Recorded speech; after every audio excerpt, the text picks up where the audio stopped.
Okay, so for the first Supreme case, I chose to do the McLaurin versus Oklahoma, which was in 1950.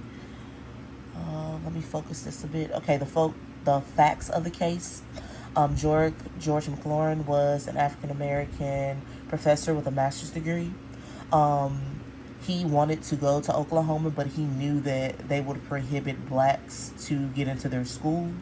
He was denied admissions to the University of Oklahoma to pursue a doctoral degree in education. Because, of course, in 1947, education between, well, teachers teaching the blacks and whites was a criminal offense. The university admitted him right after he sued.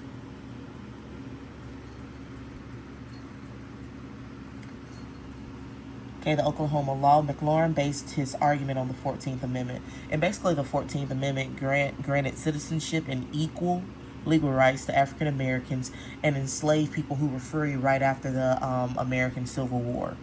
At this time, Oklahoma prohibited blacks and whites from being in the same school or being taught together. McLaurin was allowed to teach the school, but he would be separate from his white counterparts. So, say like the cafeteria, he was in his own little area, or sometimes they would serve him at separate times, so they would ensure that he would not interact with his white classmates. But if there was a time where he could be in the cafeteria with them, he could only speak to them in the line. The library was on a totally different level from everyone else. The classroom, he had his own little corner. So it's basically like it was separate and unequal, because although he was going to school with white students, it still wasn't the same factor or the same experience with him and his white students or classmates. McLaurin's return. He returned to the district to make a petition, and basically this petition, he was like, "Hey, I don't want to be separate from other students just because of my race," and they denied his request. The issue was, can a state treat a student differently from other students solely because of their race? The answer is no. And I found out that McLaurin was not the first to sue against the University of Oklahoma.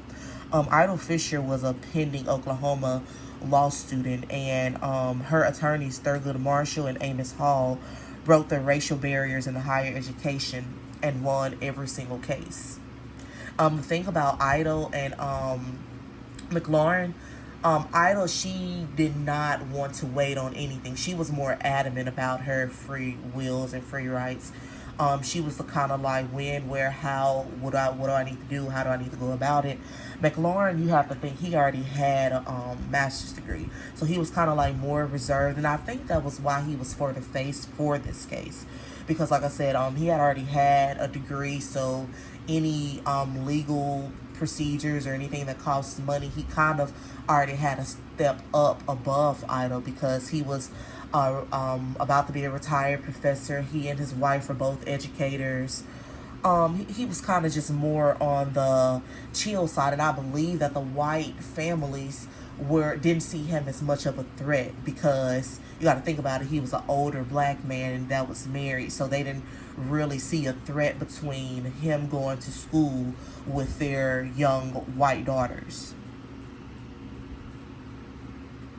The Supreme Court process, it was argued on April 3rd through the 4th of 1950, and it was decided on June 5th of 1950.